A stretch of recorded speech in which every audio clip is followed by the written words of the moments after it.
Korang pernah tak pakai lips and then dia jadi macam ni? Lepas korang lap, ending dia macam yes, jadi kering, jadi tak cantik bibir. Korang tengok ni pucat kan? Like apa ni? Ada stain apa ni? So aku nak try swatch this one, Obsessed Code 02. Nampak tak? So korang tengok, this one memang dia punya tekstur velvet, and yes, memang bagus untuk yang ada masalah bibir kering.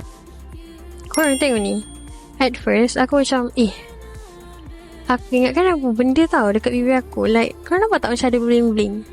Yes, korang memang ada sprinkle korang memang cantik. Tengok, after aku dah adapt banyak kali, memang cantik korang. And this one, dia punya glossy. Korang tengok beza atas dengan bawah. Cantik kan result dia? Yes. So siapa yang nak grab, please grab sekarang korang. Cepat korang.